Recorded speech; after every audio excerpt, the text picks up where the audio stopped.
नमो अरिहंताणं नमो सिद्धाणं नमो आयरियाणं नमो जायाणं नमो Louis सबसावणं तीन भुवन में सार वीतराग विज्ञानता शिव स्वरूप शिव का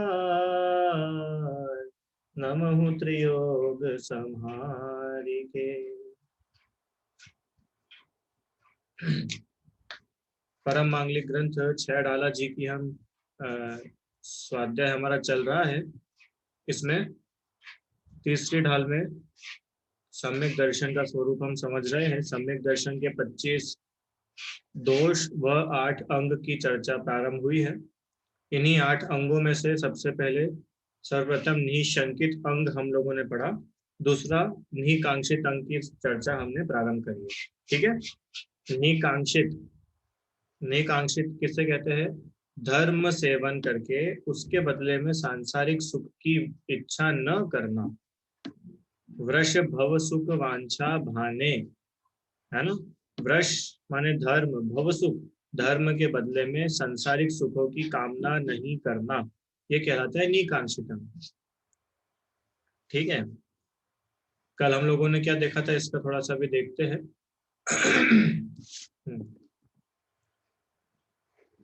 तीन प्रकार की कांक्षाएं होती है, इस लोक संबंधी माने इस लाइफ से रिलेटेड, परलोक संबंधी भविष्य से रिलेटेड, भविष्य की लाइफ से रिलेटेड, और कुधर्म संबंधी। कुधर्म संबंधी माने कुधर्म संबंधी मतलब कुधर्म करके, खोटी तपस्या करके, हाँ, मैं पूज्य हो जाऊं ऐसी इच्छाएं रखना। ठीक है। अब अपन आज थोड़ा यही करते हैं, स्टोरी जो है अपन अगली क्लास में करेंगे, क्योंकि स्टोरी थोड़ी बड़ी है, उसमें 2 दिन लगेंगे अपने को अच्छे से पढ़ने में, और कल क्लास की छुट्टी रहेगी। तो स्टोरी अपन परसों और नरसों करेंगे, माने मंडे और ट्यूसडे को। आज अपन निशंकित निकांक्षित अंक का थोड़ा विशेष और रत्नकरण शावकाचार्य जी के आधार से पढ़ेंगे। चलिए आज आप लोग रीड करना भैया। निकांक्षित, बताओ भाई किसको पढ़ना है, अच्छे से कौन रीड कर सकता है?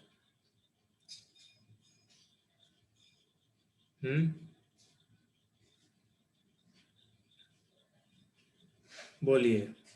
सुहानी, पढ़ो। यहाँ से पढ़ना है, अर्थ से। इंद्रिय जनित, इंद्रिय जनित सुख में सुख पने की आस्था रहे, दुष्श्रद्धान भाव व अनकांक्षा नाम का सम्यक्त्व का गुण भगवान ने कहा। भावार्थ, कैसा है इंद्रिय जनित सुख? कर्मों की परवेश स्वाधीन नहीं है, पुण्य कर्म के उदय के अधीन है। पुण्य कर्म के उदय की सहायता के बिना उपाय तथा महान पुरुषार्थ करने पर भी इस सुख की प्राप्ति नहीं होती है। इष्ट का लाभ नहीं होता है, बहुत प्रकार से अनिष्ट ही प्राप्त होता है। बस ठीक है, समझ में आया। ये पहले तो अर्थ है, रत्नाकरण शावकाचार्य जी का 12वें नंबर का श्लोक है, जिसमें निकांक्षित अंग की व्याख्या हुई है। किनके द्वारा रचित है रत्नाकरण शावकाचार्य जी? समंत भद्राचार्य द्वारा रचित है ना। उनके द्वारा रचित ये महान शास्त्र है, उसके आधार से हम चर्चा कर रहे हैं। 12वें नंबर का श्लोक है। उसका अर्थ, इंद्रिय जनित सुख में सुख पने की आस्था रहित। इंद्रिय जनित सुख मतलब इंद्रिय जनित जो इंद्रियों से होता है ना। इंद्रिय जनित सुख, ऐसा सुख जो इंद्रियों के थ्रू हम प्राप्त करते हैं, उसमें सुख पने की आस्था रहित, उसमें सुख मानने का जो हमारी आस्था है कि इंद्रियों से हमको सुख मिल जाता है, ऐसी आस्था रहित जो श्रद्धान भाव है, वह अनाकांक्षा, अनाकांक्षा बोले या निकांक्षा बोले, है ना, वो अ लग गया ना, मैंने आकांक्षा नहीं होना, अन आकांक्षा नाम का सम्यक्त्व का गुण किसने कहा है? किसने? आपने, मैंने, किसने कहा है? भगवान ने कहा है। ठीक है। ऐसा भगवान का वचन है, ऐसे भगवान का उपदेश है। देखो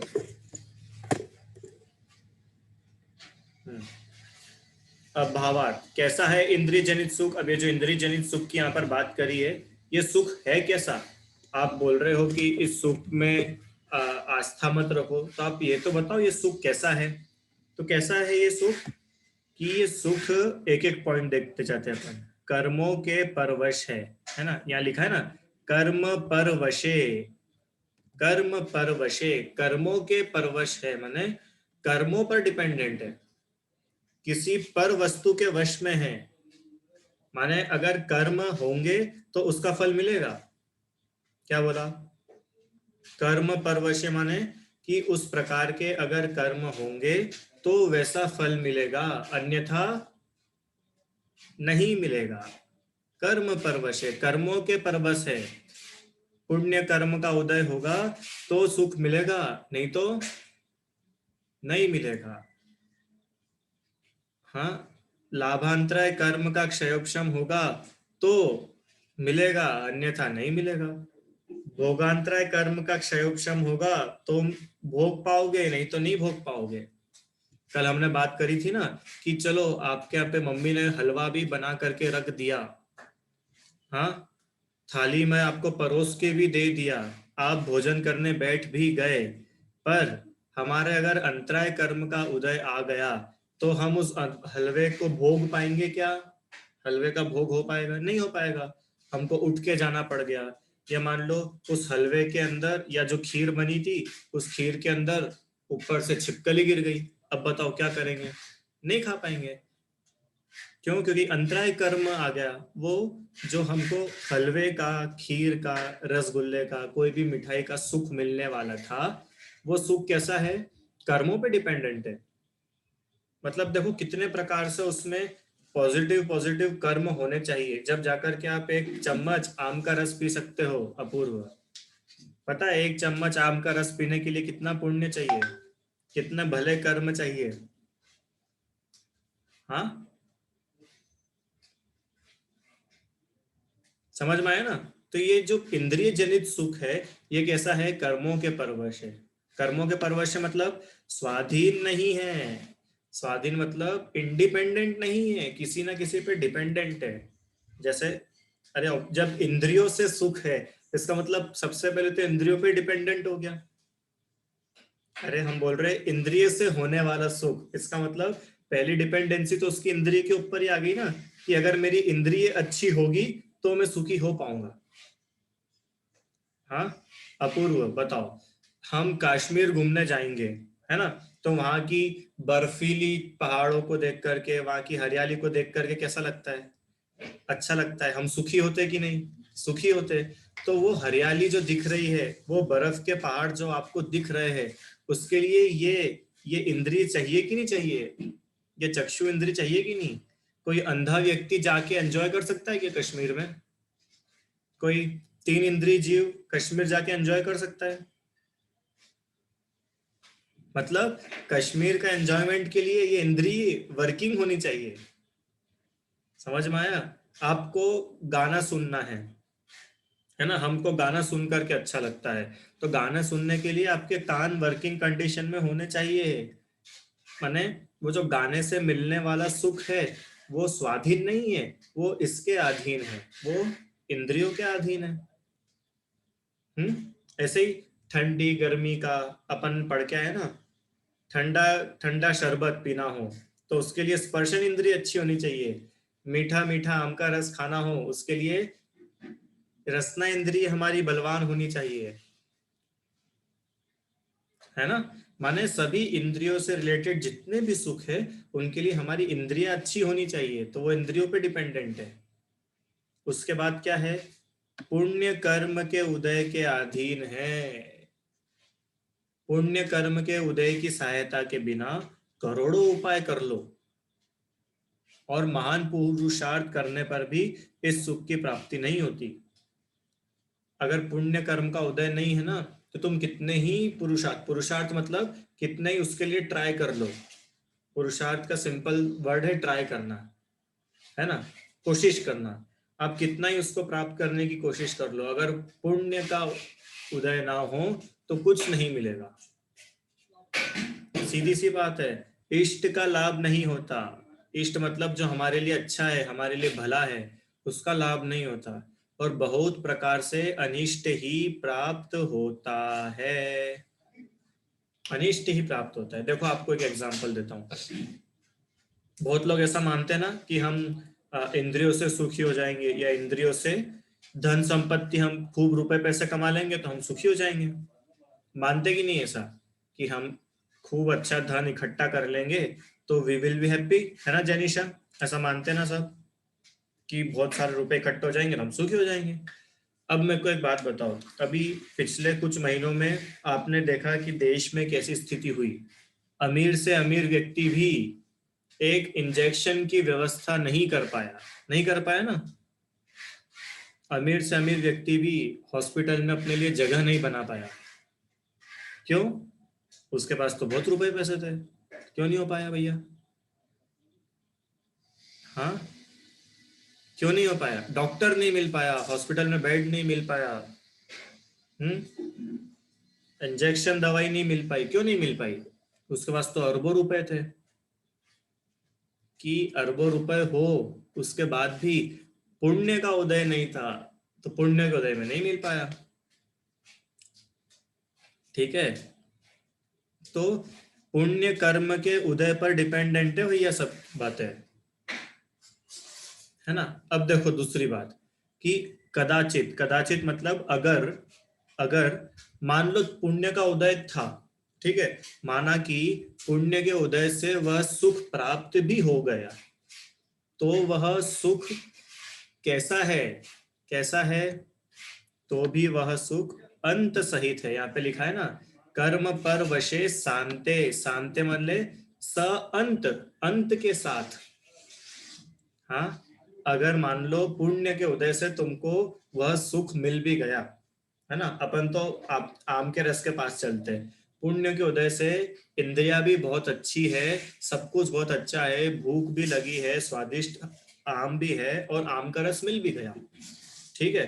तो बताओ, वो जो आम के रस से मिलने वाला सुख है, वो शांत है या अनंत है? माने अंत के साथ है कि बिना अंत के साथ है? जनीशा, वो जो आम के रस से सुख मिल रहा है, वो सुख कभी ना कभी खत्म हो जाएगा, कि इनफाइनाइट टाइम तक चलता ही रहेगा, चलता ही रहेगा? बताओ। कभी ना कभी खत्म हो जाएगा। कब खत्म होगा? अरे जब वो कटोरी खाली हो जाएगी, जब ही खत्म हो जाएगा। कितनी जल्दी खत्म हो गया, है कि नहीं? कटोरी खाली हुई, वो इधर गले से नीचे उतरा, और उसका सुख खत्म। मतलब शॉर्ट पीरियड के लिए वो विथ एंड है, एंडलेस नहीं है, एंड के साथ में है। कितने समय तक भोगा जाएगा भैया? कितने समय तक भोगा जाएगा? कुछ समय के लिए।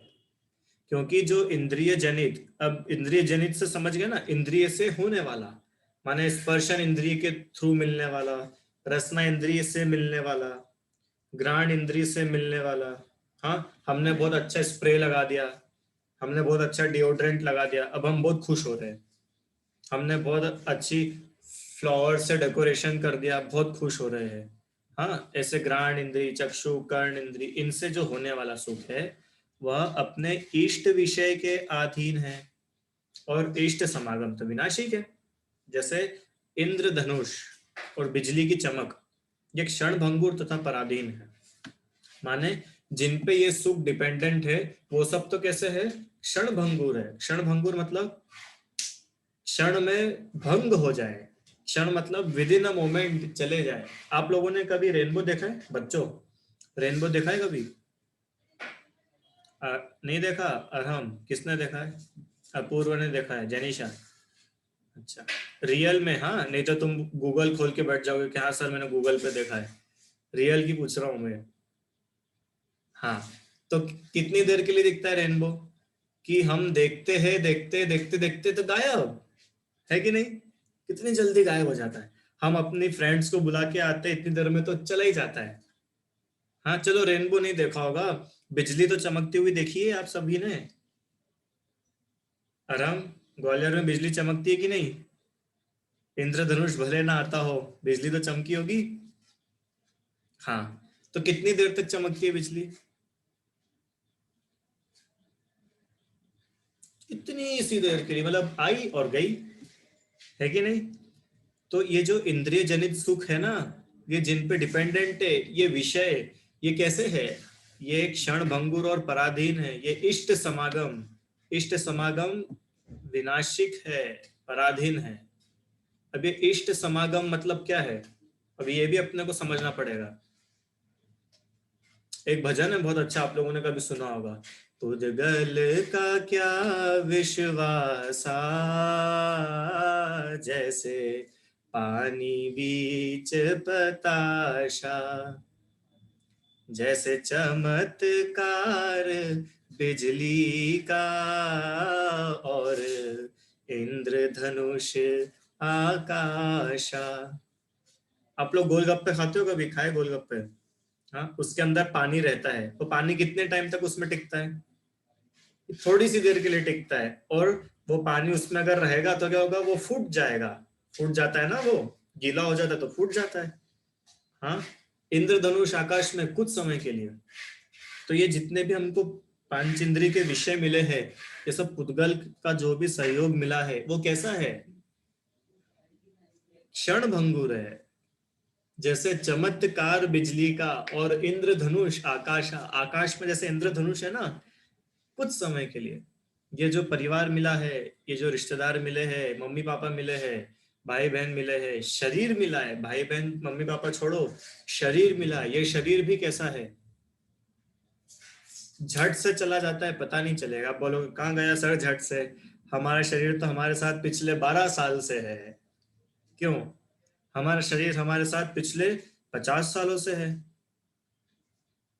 कि भैया पल पल पल पल आयु घट रही है कि नहीं घट रही है?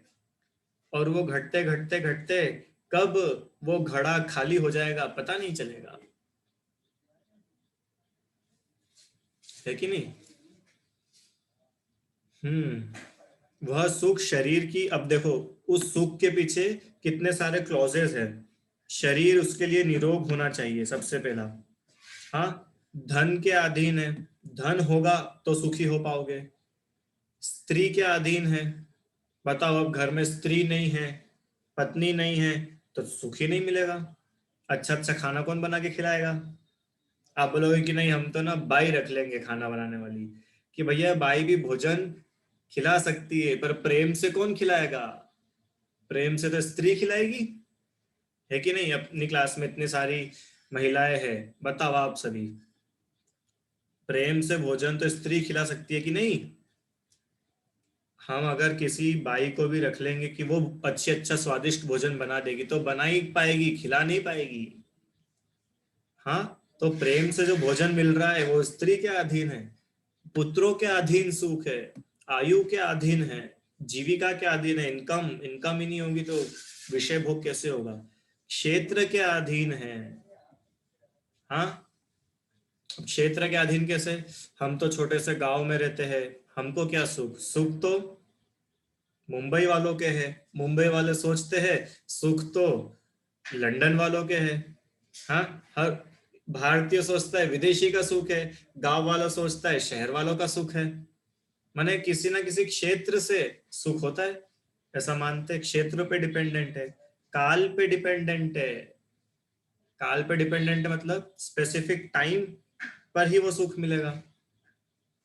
अगर वैसा टाइम नहीं है तो सुख नहीं मिलेगा। इंद्रियों के अधीन है, इंद्रियों के विषयों के अधीन है, इत्यादि हजारों पराधीनताओं सहित है, विनाश के सन्मुख है। अरे कितने समय तक भोगा जाएगा? इसलिए जो इंद्रिय जनित सुख है वह अवश्य ही अंत सहित है, अंत सहित है। तब बात यह है कि जब वह सुख, जिस सुख, कौन से सुख की बात चल रही है, अपन भटकना मत। कौन सा सुख? कि जो हम भगवान की पूजा भक्ति के बदले मांग रहे हैं, ये उस सुख की चर्चा चल रही है। हाँ, शुरुआत में लिखा था ना, भगवान की भक्ति के बदले, भगवान के, क्या लिखा है? धर्म सेवन करके उसके बदले में जो सांसारिक सुख है, ये उस सांसारिक सुख का ऑपरेशन कर रहे हैं अपन, कि वो सांसारिक सुख जो हम भगवान की भक्ति के बदले, धर्म सेवन के बदले जिसकी इच्छा कर रहे हैं, जिसकी कांक्षा कर रहे हैं, वो सुख है कैसा। अपन ने तो एक लाइन में समझ लिया कि कुछ मांगना नहीं चाहिए। अरे तो कुछ मांगना नहीं चाहिए तो क्या नहीं मांगना चाहिए, क्यों नहीं मांगना चाहिए?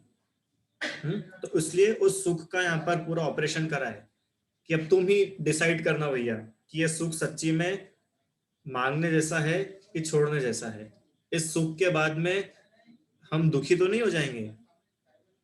हाँ, वह सुख सदा ही त्याज्य रे, पश्चात जिसके दुख भरा। अरे वो सुख तो हमेशा छोड़ने जैसा ही है जिसके बाद में दुखी होना लिखा हो। हाँ, अंत सहित है तो भी अखंड धारा प्रवाह रूप नहीं है। अब कोई बोलेगा कि देखो भैया, भले ही वो सुख कभी ना कभी खत्म हो जाएगा, पर जितने टाइम भी मुझे वो सुख मिल रहा है उतने टाइम तो मैं कंटिन्यूअसली सुखी रहूंगा ना। अपूर्व। हाँ, जैसे आम का रस तो कभी ना कभी खत्म होगा, पर जितने समय तक मैं आम का रस खा रहा हूँ उतने टाइम तक तो मैं कंटिन्यूअसली हैप्पी हूँ। क्यों भविक, है ना? अभी वो कटोरी खत्म नहीं हुई है, कटोरी आपके सामने भरी हुई रखी है। अब जब जिस समय में खा रहा हूँ उस समय तो मैं हैप्पी हूं ना, मैं खुश हूँ। धैर्य आराध्या, बताओ, उस समय तो हमको सुख है ना। वो बोल रहे कि नहीं है, वो धारा प्रवाह रूप, अखंड धारा प्रवाह रूप नहीं है। अखंड धारा प्रवाह मतलब एक जैसा कांस्टेंट चलने वाला नहीं है। अरे बीच बीच में अनेक दुखों के उदय सहित है, बीच बीच में अनेक दुखों के सहित है। अब इसके एग्जाम्पल लगाओ कि आम का रस खा रहे, उस समय तो खुश हो ना, उस समय तो सुख हो, सुखी हो कि नहीं? उस समय लाइट चली गई तब गर्मी से परेशान होने लग गए।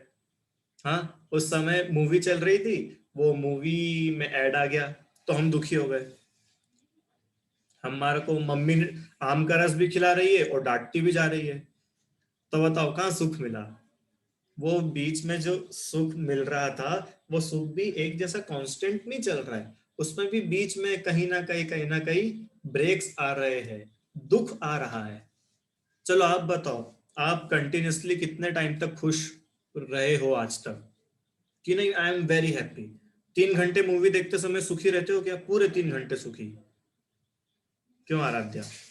कार्टून देखते समय, मूवी देखते समय, माने जब से मूवी स्टार्ट हुई जब तक मूवी एंड नहीं, ये तो पक्का है कि मूवी अंत सहित है, तो वो पॉइंट हमने छोड़ दिया। पर हम बोल रहे हैं कि जितने टाइम भी मूवी चल रही है उतने टाइम तो हम खुश हैं, उतने टाइम हम सुखी हैं। हाँ, कि वो 3 घंटे भी अपने को पता नहीं चल रहा है कितने दुख चलते हैं अपने को। कभी करना एनालिसिस, कितने दुख चलते हैं। पूरे समय ये टेंशन बना रहता है लाइट ना चली जाए, हाँ, चैनल नहीं बदल जाए, पापा आके न्यूज नहीं लगा दे, मम्मी आके स्टार प्लस नहीं लगा दे, छोटा भाई आके कार्टून नेटवर्क नहीं लगा दे, पोगो नहीं लगा दे। यही तो चलता रहता है और क्या। हाँ, रिमोट छुपा लेते हैं। क्यों छुपाया तुमने रिमोट, बताओ? जब तुम पूरे टाइम सुखी हो तो छोड़ दो रिमोट कहीं भी। अगर हम पूरे टाइम सुखी है तो फिर पंखा क्यों चलाया है? अगर हम पूरे टाइम सुखी है तो मूवी देखते देखते खा क्यों रहे हो? तुम सुखी हो ना मूवी देख करके, तो उस टाइम खाया क्यों? इसका मतलब तुमको भूख वाला दुख था, जब तो तुम बीच बीच में पॉपकॉर्न खा रहे हो। हाँ, मूवी देखते देखते सुखी हो ना, तो फिर 3 घंटे एक जैसे क्यों नहीं बैठ रहे हो, हिल क्यों रहे हो, बताओ? आराध्या, 3 घंटे एक जैसे स्टैचू बन के मूवी देखती हो तुम, हिलती हो कि नहीं हिलती हो? क्यों हिलती हो? हम हिल रहे हैं इसका मतलब है हम दुखी है। अगर सुखी होते तो हिलते ही नहीं। भगवान हिलते हैं क्या? मुनिराज जब ध्यान में है वो हिलते हैं क्या? अरे सांप भी आ गया तो तक नहीं हिले, इसका नाम है सुख। अब बताओ हम कितने सुखी हैं?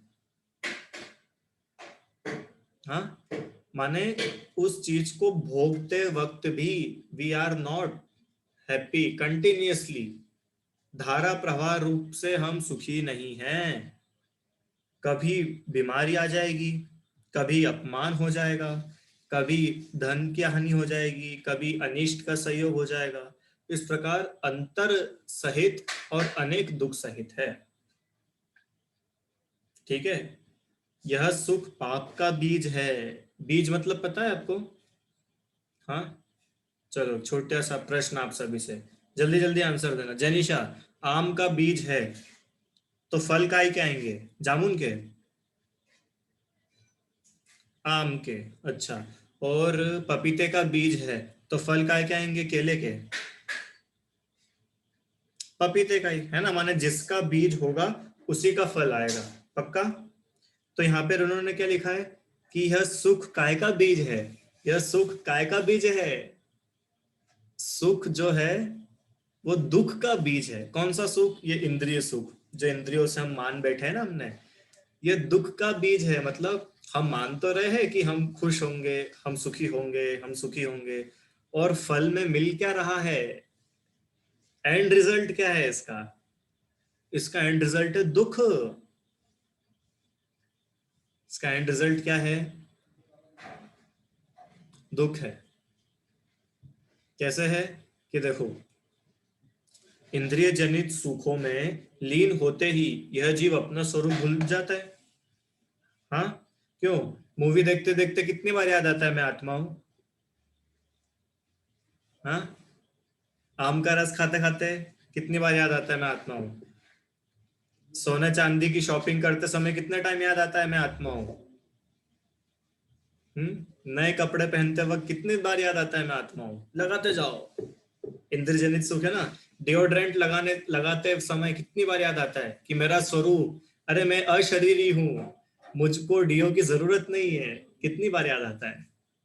माने इंद्रिय जनित सुखों को भोगते समय यह जीव अपना स्वरूप याद रखता है कि भूल जाता है? भूल जाता है। हाँ, महाघोर आरंभ में प्रवर्तता ही है। ही वर्ड लिखा है सभी जगह, ही देखो, ही है ना, ही, यहाँ भी ही, इधर भी ही मतलब पता है, वो होगा ही सही, ऐसा ही है। महाघोर आरंभ, महाघोर आरंभ, आरंभ मतलब पाप की क्रिया है।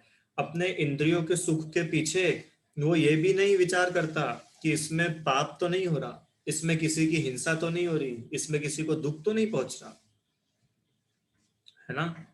अन्याय करता है, विषय सेवन करता है, और इससे तो पाप बंदी होता है।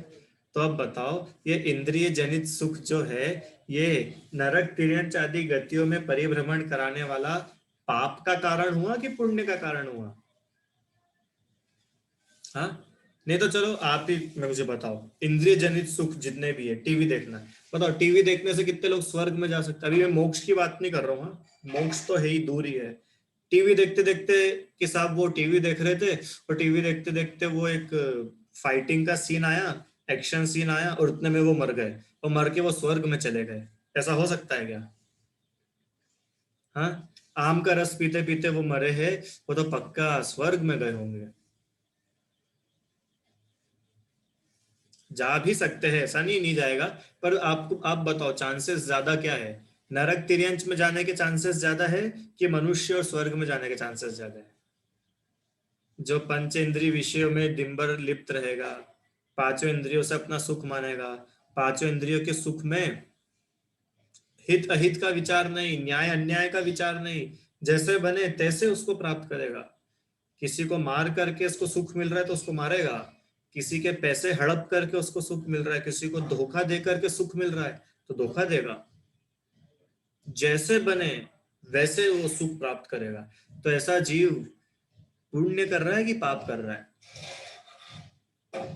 और मान क्या रहा है? मैं सुखी हो रहा हूं। तो ये सुख तुम्हारे पाप का बीज बना कि पुण्य का बीज बना? यह सुख फल काय का देगा? पाप का फल देगा। तो बताओ, ये अच्छा सौदा है क्या? हम्म? तो ऐसे पराधीन अंत सहित दुखों से भरे जितने भी इंद्रिय जनित सुख है, वे सब सम्यक दृष्टि को सुख दिखाई ही नहीं देते। वह सब सम्यक दृष्टि को सुख दिखते ही नहीं, तब उस सुख में उसे आस्वरूप श्रद्धान कैसे रहेगा? और जब श्रद्धान ही नहीं रहेगा तो वांछा कैसे करेगा? यहाँ ऐसा भाव समझना, जो सम्यक दृष्टि है उसे आत्मा का अनुभव तो होता ही है, जब आत्मा का अनुभव हुआ तब आत्मा का स्वभाव जो अतीन्द्रिय अनंत ज्ञानम निराकुल लक्षण रूप अविनाशी जो सुख है उसका अनुभव होता ही है। क्या बोला कि यहाँ पर सम्यक दर्शन की बात चल रही है ना, कि सम्यक दृष्टि के पास निकांक्षित गुण होता है।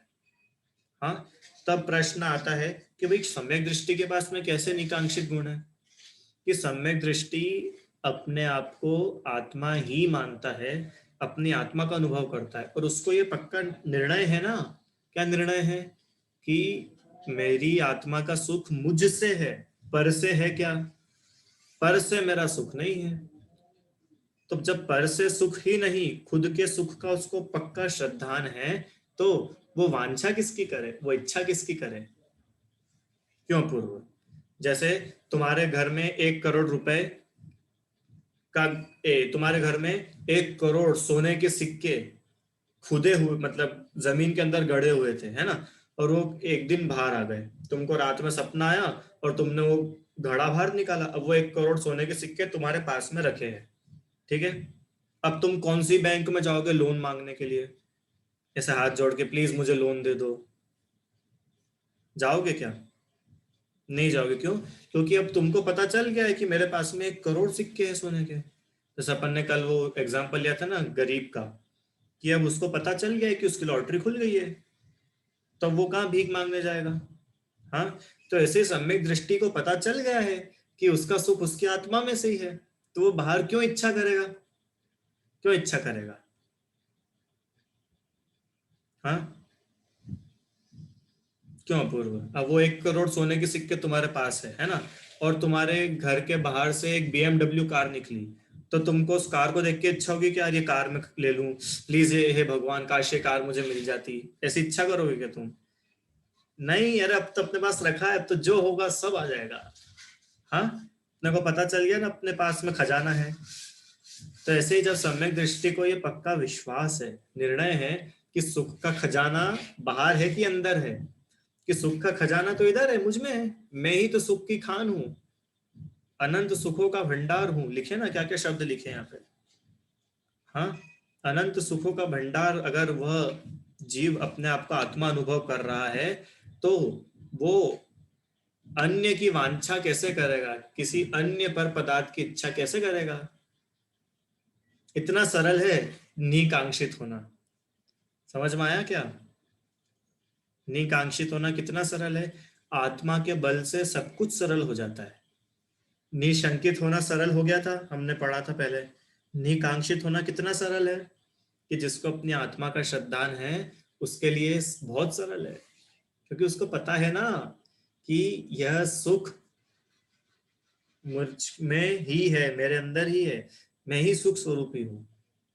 क्यों? क्यों पता है? क्योंकि जो देखो इच्छा करेगा तो इच्छा तो डेफिनेटली सुखी होने के लिए करेगा।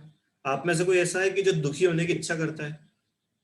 क्यों संगीता आंटी, आप दुखी होने की इच्छा करते हो क्या कभी, कि बहुत समय हो गया सुखी रहते रहते अब थोड़ा दुखी रहा जाए? ऐसा सोचा कभी? नहीं। हर कोई सुखी रहना चाहता है, सुख की इच्छा करता है। सुख चाहे दुखते भय बन, हर कोई सुख चाहता है ना। हर कोई सुख चाहता है, मतलब सभी सुखी होना चाहते हैं। अब सभी सुखी होना चाहते हैं, तो यहाँ तो सुख मेरे अंदर ही है, तो फिर बाहर कहाँ जाएगा? क्यों? क्योंकि सुख नाम का जो गुण है, सुख नाम की जो क्वालिटी है, वो किसकी है? कि वो जीव की है। भूतगल में सुख होता है। क्यों? ये किताब के अंदर सुख है क्या? हाँ, लैपटॉप में सुख है, किस में सुख है? पंखे में सुख है, हवा में सुख है, शरीर में सुख है, गोरे शरीर में सुख है, काले शरीर में सुख है, कि नहीं? सुख तो आत्मा का गुण है, और ये सब तो पुद्गल है, तो फिर वो इच्छा किसकी करेगा? ऐसे निर्वांछक। हाँ, वो बहुत बढ़िया है। देव शास्त्र गुरु भक्त की पूजन है, उसमें एक लाइन है, निज से उत्तम दिखे न नहीं, निर्वांछक हो गया सहज में, निज में ही अब मुक्ति दिखी। हे भगवान, मैं अब निर्वांछक हो गया और मुझे मुक्ति निज में ही, मेरी मुक्ति है, निज आत्मा के ज्ञान में ही, निज आत्मा के श्रद्धान से ही मेरी मुक्ति है, अन्य बाहर नहीं है। ठीक है, इस प्रकार से निकांक्षित अंग का स्वरूप हमने समझा। आगे तो इसमें बहुत सारी चर्चा है कि ये जितने भी सुख है, ये सुख वास्तव में सुख नहीं है, दुख का ही कारण है, दुख ही है। हाँ, ये देखो अपन हाईलाइटेड कुछ पढ़ते हैं इसमें से। बाह्य शरीर इंद्रिय आदि को ही आत्मा जानने वाला बहिरात्मा है, वह विषयों की वेदना के इलाज को ही सुख मानता है। ऐसा मानना तो मोह कर्म जनित भ्रम है। सुख तो ऐसा है जहां दुख उत्पन्न ही ना हो, उसका लक्षण निराकुलता है। विषयों के अधीन सुख मानना तो मिथ्या श्रद्धान है। ये गजब की बात आ गई देखो, कि जहां पर कभी दुख आए ही नहीं उसका नाम है सुख। जिसका एंड रिजल्ट दुख ही निकले तो वो कैसा सुख है भाई? क्यों? जिसके एंड में जीरो ही निकले वो कैसा सुख है? वो तो दुखी है, क्योंकि अल्टीमेटली तो आप दुखी ही हुए ना। तो सच्चे सुख का लक्षण क्या है? कि निराकुल होता है, उसमें आकुलता नहीं होती। अरे सच्चा सुख तो वही है ना। कौन सा है सच्चा सुख? कि जो अभी एट प्रेजेंट भी मैं सुखी हूं, उसको भोगते समय भी मैं सुखी हूं, और हमेशा सुखी रहूं, वही तो सच्चा सुख है। भोगते भोगते मैं दुखी हो जाऊं तो इसका मतलब वो सुख है ही नहीं। हाँ, चलो मैं रसगुल्ले को सच्चा सुख देने वाला मान सकता हूँ, पर कंडीशन क्या है? कि वो रसगुल्ला मुझे हमेशा सुखी करे, क्योंकि रसगुल्ले में सुख है। तो मैं जब रसगुल्ला खाऊं तब मेरे को सुख मिलना चाहिए। सोने के चेन में सुख है कि नहीं? सोने की ज्वेलरी में सुख है कि नहीं? हाँ, नहीं। अब समझ आ गया ना आप लोग? बहुत सारे उदाहरण हम लोग पढ़ चुके हैं, समझा चुका हूं मैं कि इनका लक्षण ही नहीं है सुख। सुख का लक्षण है निराकुलता। आकुलता बिन है, आकुलता बिना सुख जो है वो सच्चा सुख है। आत्म को हित है सुख, सो सुख आकुलता बिन कहिए, पहली लाइन। अरे सम्यक दृष्टि को अहमेंद्र लोक का सुख भी पराधीन लगता है, आकुलता रूप लगता है, विनाशिक लगता है, केवल दुख रूप दिखाई देता है। बताओ, अहमेंद्र का भी सुख उसको कैसा लगता है? दुख रूप दिखाई देता है। चक्रवर्ती सी संपदा, इंद्र सरीखे भोग, और काक बीट सम गिनत है, सम्यक दृष्टि लो। ये सम्यक दृष्टि की भावना है। चक्रवर्ती जैसी संपदा मिल जाए, इंद्र सरीखे भोग मिल जाए, तो भी कैसे सम्यक दृष्टि कैसा गिनता है उसको? काक बीट सम, कौवा कौवे की पौटी के जैसा, जो कुछ काम की नहीं है, कि हटाओ अलग, इनसे मेरा कुछ नहीं होता, इनमें मेरा सुख ही नहीं है। ये सम्यक दृष्टि की भावना है। ठीक है, तो आप और हम सभी ऐसे निकांक्षित अंग को अपने जीवन में अपनाएं, धारण करें। इसी भावना से आज की कक्षा यहीं तक रखते हैं। कल क्लास की छुट्टी रहेगी, और परसों हम जो है अनंतमति की कथा प्रारंभ करेंगे। 2 दिन वो कथा चलेगी, निकांक्षित अंग की कथा। जयवाणी स्तुति। निज निधि निज में बताई, यह अनंत उपकार है, उसके लिए जिन वाणी माँ को वंदना शत बार है।